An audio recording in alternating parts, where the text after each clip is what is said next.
I'm James Rule. Welcome to the Lonely Leader podcast, where we help existing and aspiring leaders find clarity, build resilience, drive performance, and enhance fulfillment.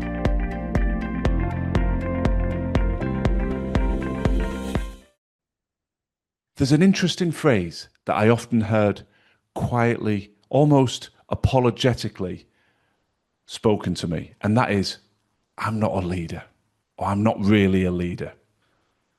And I often find that very interesting because then when I explore beyond that initial sentiment, I see individuals who are mentoring colleagues. I see individuals who are actively contributing to staff meetings and influencing direction and strategy development. I see individuals who are influencing other people by the standards that they uphold, both in their words and in their actions. I often see individuals who are parents, and anybody who's a parent knows that it is a huge blessing, but also one of the toughest leadership challenges you're ever going to go through.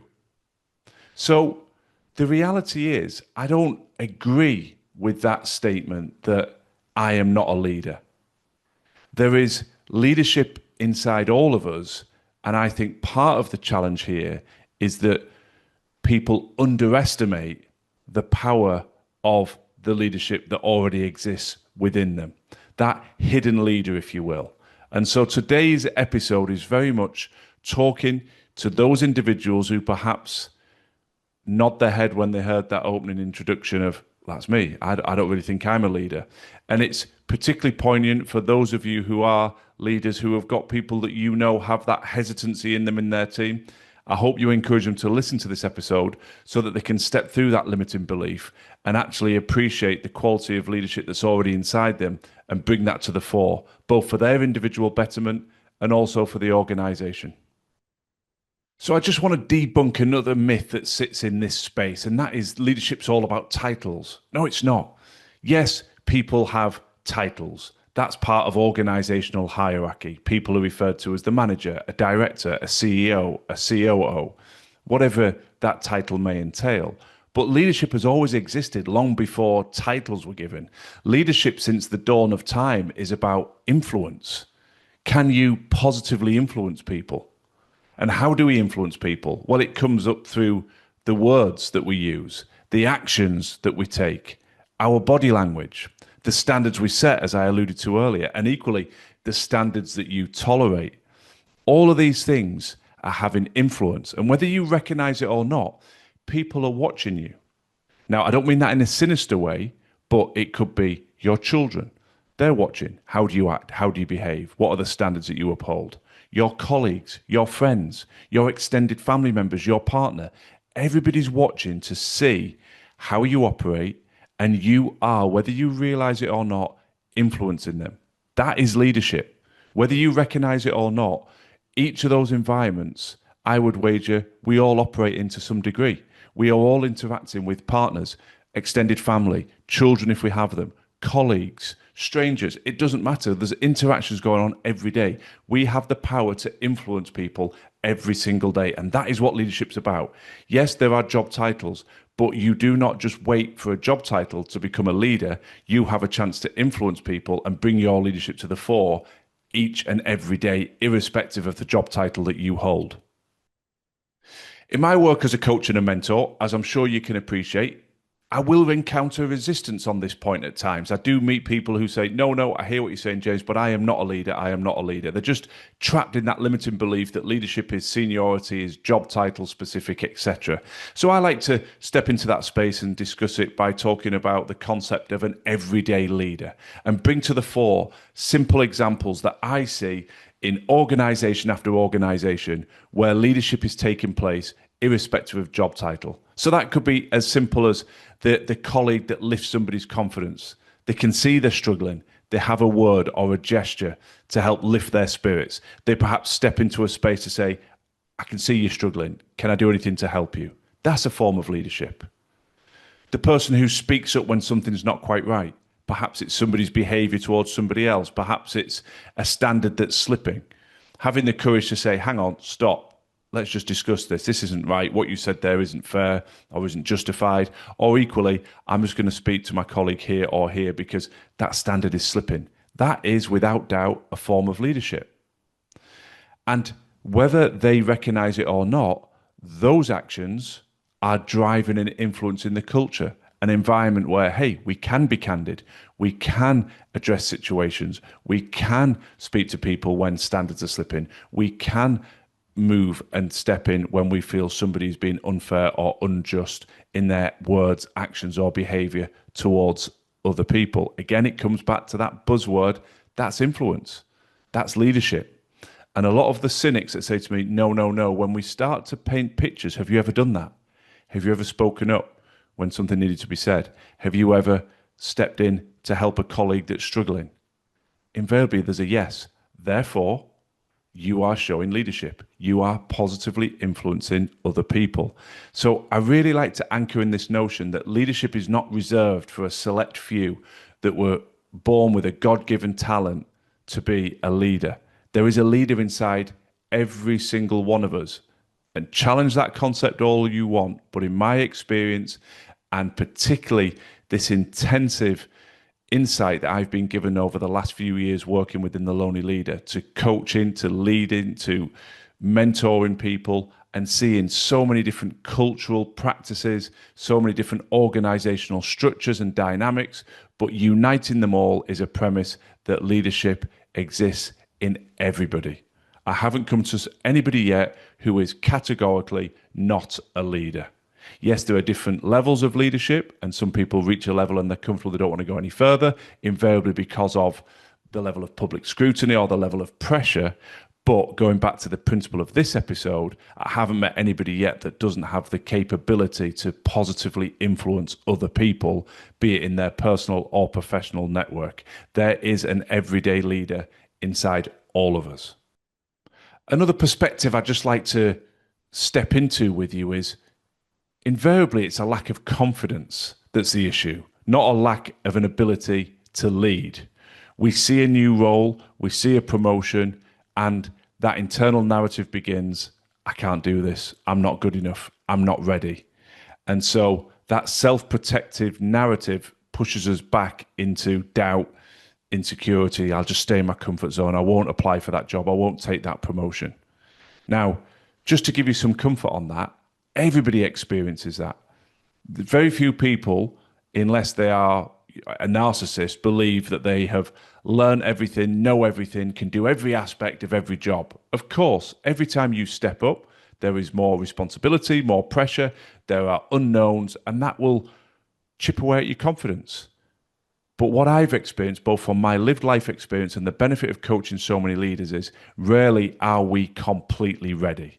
Leadership doesn't begin when you're ready. Often opportunities come along and it's a moment in time. It's that sliding doors moment. Do I step through this door or not? Do I take this opportunity or let it pass me by? And I can empathize with that because when I first stepped into my CEO role, I was in my late 20s. I think I just turned 28.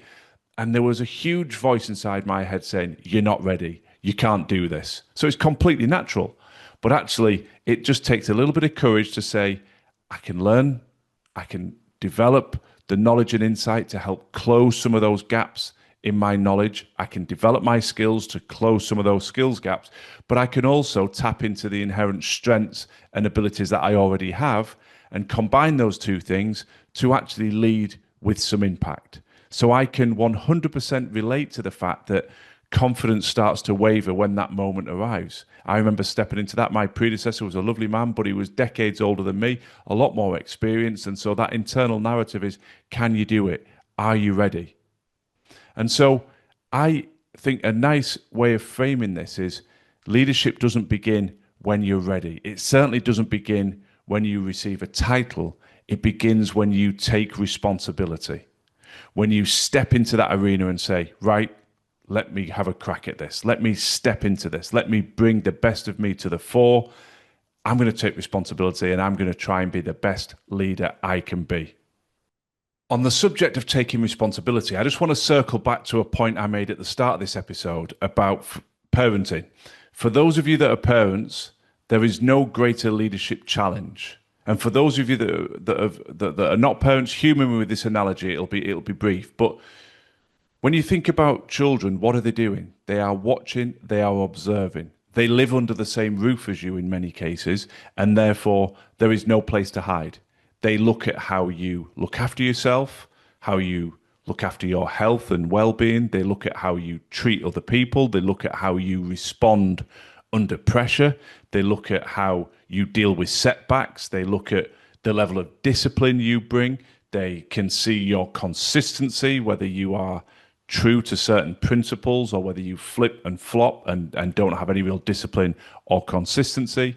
So all of that is a form of influence that you are doing day in, day out. Then you are navigating and supporting them on their journey, how you build their resilience, how you align them with a vision and a desired endpoint, how you help them bounce back from setbacks, how you give them a level of autonomy so they can find their feet and you're not a helicopter parent, but also a level of protection that they don't sink at the first hurdle. So for those of you that are parents, you should never again utter the phrase, I am not a leader, because there is no doubt that from the second you were given that gift of becoming a parent, you had to take responsibility. Back to my earlier point that leadership doesn't begin with a title, it begins when you take responsibility. Well, the day you become a parent, you are taking responsibility for that life and the development of that life and letting them get to a point where they can be free and be independent and live their own life. So just a quick reference point, but a very factual observation that hopefully goes a long way to debunk that notion with those of you that are still wavering on, yeah, I'm not a leader. Hopefully that is the final reference point you need to be able to remove that phrase from your vocabulary. As regular listeners of the podcast will know, I always like to pull out historical examples that really anchor in some of the insights and the lessons that I'm sharing. So let me just give you a couple of examples of people leading irrespective of title. One would be Marcus Rashford. At the time of the global pandemic in the UK, at that point, he was playing for Manchester United Football Club. I think he was in his early 20s then, maybe 21, 22, certainly not much older. And he began a campaign for disadvantaged children to still get access to their free school meals during the pandemic. Now, he's not a politician. He's not in any government role. He's certainly not a minister or the sort of people that would normally campaign for these things. He was a professional footballer, but it was a cause that mattered to him. He mobilized support. Millions of people rallied behind him. And ultimately, he got policy changed. So that, for me, is a form of leadership in its purest form. Was he ready to do that? No. He just made a decision. He took responsibility for something he cared about, and he took action. And momentum was built as a consequence. It was nothing to do with his position. As I say, he was a professional footballer. It was nothing to do with his level of authority. He had no job title behind that. It was just him taking responsibility for something he believed in, for a cause that he was passionate about. Which takes me perfectly into another wonderful historical example of leadership, that of Rosa Parks.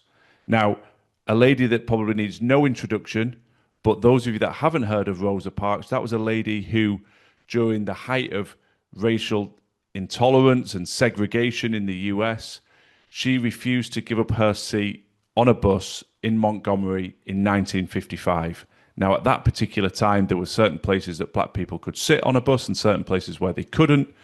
She wasn't attempting to say, I want to become a global symbol of leadership. She had no title. She had no authority. Again, a theme that comes through regularly.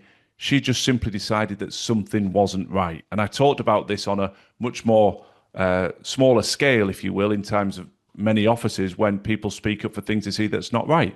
That is a form of leadership.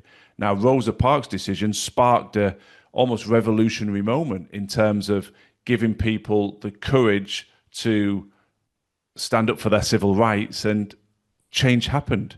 But it didn't come from a title. It came from values. What did she believe in? Taking responsibility, having the conviction to stand for what she believed in, and change happened as a consequence. My goodness me, when you talk about influence, you can't pull many examples that had a bigger influence as a consequence of the action that she took. Now, I'll give you a little research project here.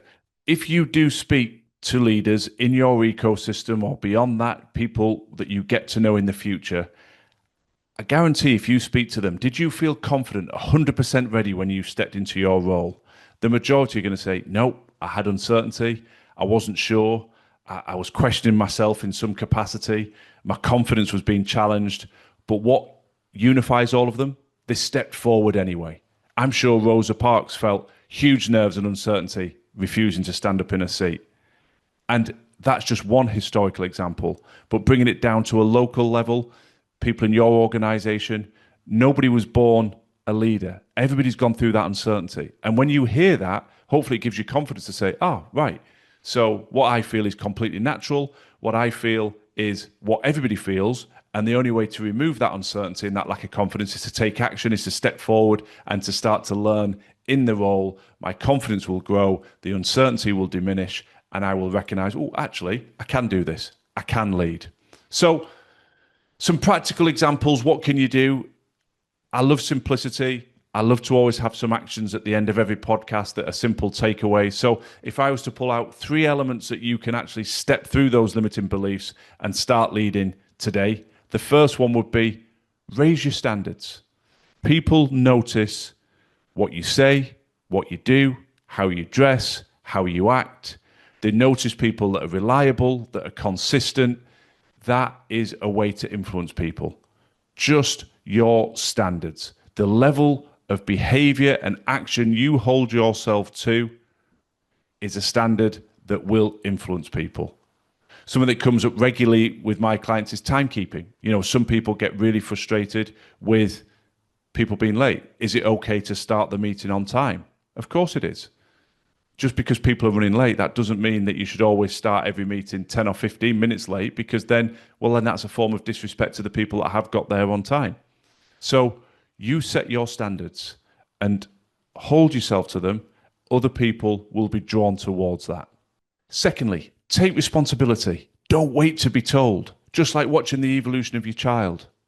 They know in their hearts what's right. They know I should keep my bedroom tidy. I should make my bed. I should pick my clothes up off the floor. And yet, initially, they might default, oh, you didn't tell me to do that. But you know what needs to be done. When you see opportunities to support your colleagues, to lift somebody that's struggling, to help address something that's causing somebody that you care about stress, be it in your professional network or personal network, take responsibility, take the action. If you see something that needs to be done, step forward and do it. One of the most frustrating phrases I can ever hear in any organization is, that's not my job. It really riles me, because that is not the standard that we want. That is not the culture that we want. Yes, we've all got specific competencies and skill sets that need to be delivered within an organization, but the fundamental truth is we're all in this together. So if there's an action that needs to be taken to protect the reputation of the organization or the environment of the organization, it isn't anybody else's job. The simple thing that might come to mind is, just taking your cups and your crockery to the kitchen or out of the work. You don't just leave things all. Well, there's a cleaner that can do that.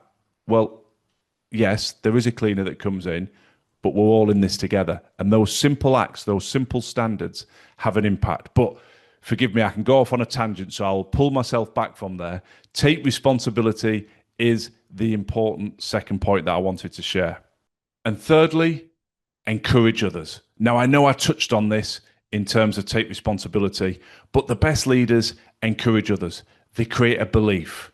Simple phrases. I believe you can do this. I've got faith in you. I'm confident that you can execute this. Again, for those of us that are parents, we know the importance of that. We know the importance of giving our children confidence to step forward into a new arena, a new challenge. It's no different in leadership with our peers, with grown-ups, with adults. We sometimes need that little bit of belief, and the best leaders create that belief in those around them. So I know there's nothing radical, revolutionary in those tips. Raise your standards, set the standards and hold yourself to them. That will influence people. Take responsibility. When things need to be done, do it. You don't need to be asked. It's not I do A and then I wait, I do B, and then when I'm told I do C. Do A, B, C, and if you can see D, E, F, just get on with it. The best leaders are proactive, they take responsibility. And finally, encourage other people. the power of that is immense. And the best leaders build a belief in those around them. As regular listeners will be used to me saying, I hope this has prompted some reflection. And particularly for those of you that had that limited belief that I am not a leader, I hope we've shattered that, or at the very least rocked it to its very foundations. And it encourages you to really reflect and think, right, influence. Do I influence anybody? Yes, I do.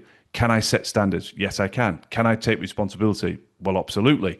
Can I encourage other people in my personal and professional network? Yes, I can do that. Therefore, you can be a leader. You do not need to wait for a job title to be a leader. You just need to take responsibility. And I have had real delight and pleasure in promoting people into leadership roles during my tenures as a CEO based on the fact that they took responsibility. They didn't have a job title or a CV that said, I am a leader, put me in this position now. They took responsibility. They were encouraging others. They raised their standards, all the things we've talked about, and that very much put them front and center on my radar as a CEO to say, I'm really impressed with that individual. I'm going to reward that effort, and I'm going to move them into more and more senior leadership positions. Did they have a crisis of confidence at any point? Absolutely. Did any of them say, I'm not sure if I'm ready? Absolutely. Did I experience the same when I stepped into becoming a CEO for the first time? Absolutely. That is natural. That doesn't mean you're not a leader. It just means that's the very human side. As we get pushed and challenged to go through change and into new areas, it will feel uncomfortable. So for those of you in that place, I hope it's helpful. For those of you who are in leadership positions already, have a think. Who in your ecosystem needs to listen to this? Who do you think has leadership potential, but you hear them expressing those limiting beliefs that, no, that's not for me? Perhaps give them a listen to this episode. And if you'd like to reach out and explore how I can work with you or your wider team to really strengthen that belief and that desire to step into leadership, then please don't hesitate to reach out through all the channels available in the show notes. So the only thing left for me to say, as usual, is I wish you the very best of luck on your continued journey of growth and development. Thanks for listening to the Lonely Leader podcast. I'd be very grateful if you could share and follow if the content resonates. And if you're looking for additional free resource to support your continued growth and development, then please do check out our social media and website details in the show notes. Remember, quality leadership on the outside must always start within.